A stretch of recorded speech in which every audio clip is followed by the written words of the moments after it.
अरे सब हैं कि ताली बजा के निकल लिए। अबे भाई तुमने ये सब सीखा कहाँ से? देखिए क्या है कि बाई बर्थ हमारी दोनों बल्ब फ्यूज है, तो इससे क्या है कि हम जिससे मिलते थे, अरे बाबू कैसे जीवन बीती। मुझे लगता था कि लोग मुझे देख करके तरस जो खा रहे हैं वो कम करें। तो उसके बाद क्या हुआ कि 2013-14 में मोदी जी बनारस में आते थे, तो एक बार उन्हें किसी ने बता दिया जी कि एक लड़का आपकी मिमिक्री करता है, तो मोदी जी ने मुझे खुद बुलाया। अच्छा जी, तो उन्होंने कहा किस किस की मिमिक्री करते हो, मैंने पहले बताया आपकी, तो बोले हमारी करो। अच्छा, मोदी जी जैसे आते हैं तो जो एंकर होता है ना, वो पहले से चिल्ला चिल्ला के थक चुका होता है। हमारे बीच में माननीय प्रधानमंत्री मोदी जी पधार रहे हैं। उसके बाद मोदी जी हेलीकॉप्टर से पधार रहे हैं।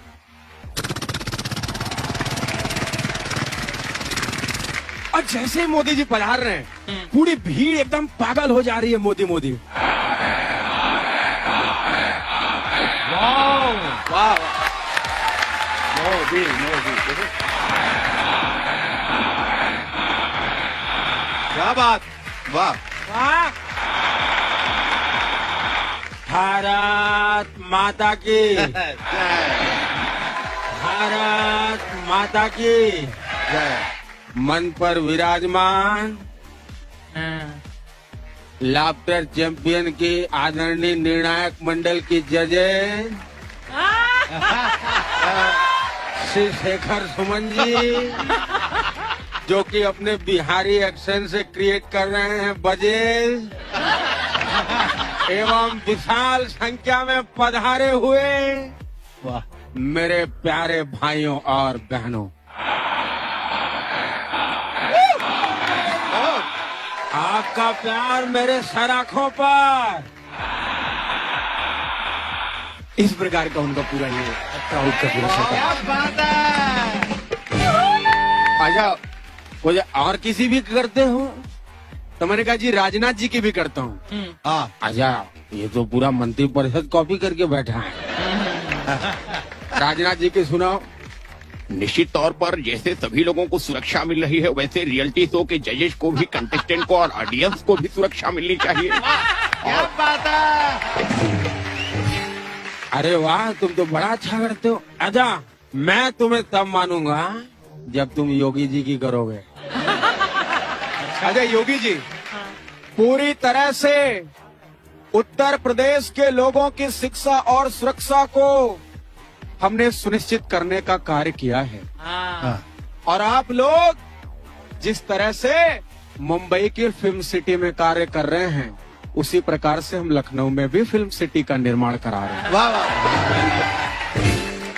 आप कई मायनों में अलग हैं औरों से, तो आपको क्या लगता है आप कैसे अलग हैं? देखिए मैम, हम अलग हैं। पहले तो हम बनारस से हैं। अच्छा। तो बाकी भारत के लोग एमपी बनाते हैं, लेकिन हम सीधा पीएम बनाते हैं। क्या बात है। और बाकी कंटेस्टेंट से इसलिए अलग हैं, हाँ। क्योंकि बाकी लोग आप लोगों पर सिर्फ फेथ करते हैं और हम ब्लाइंड फेथ करते हैं। और हमें तो खुद की खूबसूरती पर इतना कॉन्फिडेंस है हाँ। कि आज तक कभी आईने में अपनी शक्ल तक नहीं देखी मैंने। Thank you. पीछे लोग ना अलग अलग सजेशन देते हैं। हाँ। आप सर ना पहले जाके जजेस से आई कांटेक्ट बनाना।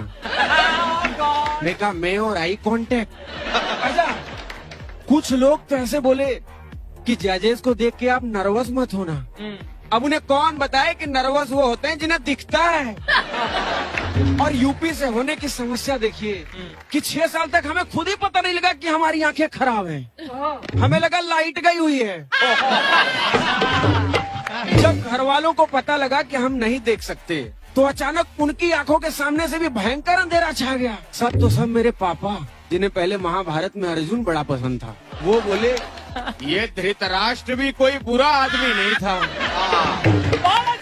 क्या बात। शिल्पा जी, सबसे ज्यादा दिल दुखाती थी पनघट पर बैठी लड़कियां। ओहो। हम निकले बोलना शुरू, हीरे जैसा लड़का, लंबा कद, बढ़िया चेहरा, बस भगवान से ही पाप हो गया। हाय हाय। वैसे कोई माने न माने, ब्लाइंड होने के फायदे तो हैं। हमसे तो दुनिया को इतनी सहूलियत है कि लोग हमें 24 घंटे गुड नाइट बोल सकते हैं।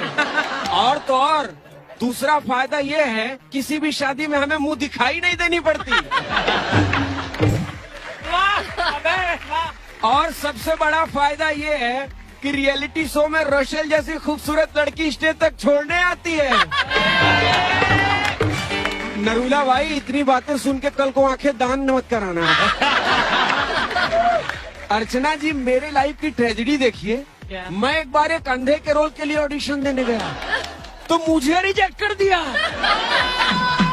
वो कहते हैं कि तुम अंधे लगते नहीं हो। मैंने कहा सर मैं अंधा हूँ।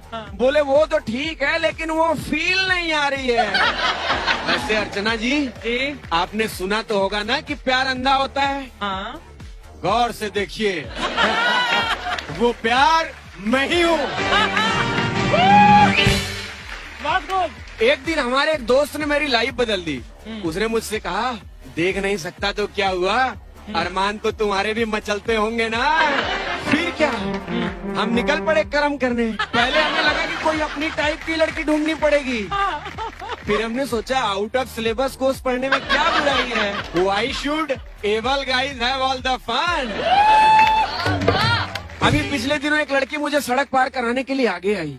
उसने मुझसे कहा, एक्सक्यूज मी, आपको कहीं छोड़ दूं? मैंने कहा हाँ मैडम, जीवन के अंत तक। शेखर सर वो भड़क गई, ये अंधा तो हद पार कर रहा है। वो मुझे बीच सड़क डिवाइडर पे ही छोड़ के भाग गई। सच में जीवन का अंत होते होते बचा उस दिन। उसके बाद हमने ब्लाइंड डेटिंग ट्राई की। मेरे लिए तो डेटिंग ही थी, लेकिन अपनी परेशानी है कि हम लड़की को प्रपोज कैसे करें। हमारे पास तो रोमांटिक सॉन्ग्स भी ज्यादा नहीं है। हम नहीं गा सकते तुझे देखा तो ये जाना सनम, तुमको देखा तो ये ख्याल आया। हमारे पास तो लड़की को डेडिकेट करने के लिए सिर्फ एक ही गाना होता है, तू धरती पे चाहे जहाँ भी रहेगी, तुझे तेरी खुशबू से पहचान लूंगा। खैर, शादीशुदा लोगों का क्या हाल होता है ये जानने के बाद भी हम शादी के लिए बड़े उत्सुक थे। हमारे घर वालों ने हमारी लड़की पसंद भी कर ली। हमने कहा हम भी लड़की देखेंगे। बोले बेटा, तुम्हारे टॉर्च में बल्ब है नहीं और तुम तिजोरी देखने जाओगे। हमने भी कह दिया हाजी, बल्ब फ्यूज है तो क्या हुआ, करंट तो पूरा आ रहा है ना। और वैसे भी लड़की देखने के लिए नेत्र नहीं, नियत चाहिए। फिर क्या, हम पहुंच गए लड़की देखने, मेकअप टचअप करा के। जैसे ही लड़की चाय लेके आई, हमने फेंकना शुरू किया।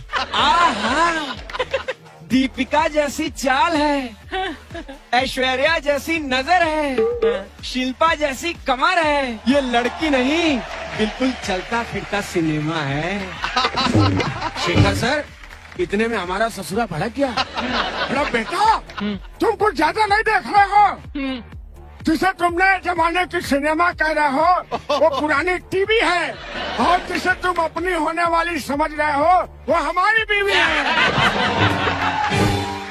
बहरहाल हमने उनको ये फील नहीं होने दिया कि हमारे दोनों बल्ब फ्यूज हैं।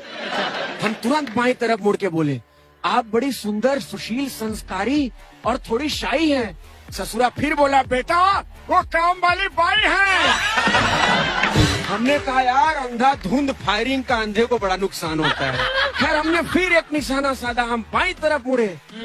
हमने कहा आप सुंदर, सुशील, सीधी, बिल्कुल काऊ हैं। ससुरा फिर बोला, बेटा, उधर लड़की के ताऊ हैं। तभी वो तोदू ताऊ बोलना शुरू हुआ। बेटा, हम लड़की दिखाएंगे, लेकिन हमारी 3 शर्तें हैं। पहली शर्त यह है कि तुम हमेशा हमारी लड़की का हाथ थाम के चलोगे। हमने कहा ससुर जी, हमें गिरना थोड़ी है, हमेशा आपकी लड़की का हाथ थाम के चलेंगे। अगली शर्त यह है कि तुम किसी पराई औरत की तरफ नजर उठा के नहीं देखोगे। हमने कहा ससुर जी, हम पराई क्या, कभी अपनी औरत की तरफ भी नजर उठा के नहीं देखेंगे। अगली शर्त यह है कि तुम हमारी लड़की से अंधा प्यार करोगे। हमने कहा ससुर जी, कसम खुदा की, हम आपकी लड़की क्या, आपके पूरे खानदान से अंधा प्यार करेंगे।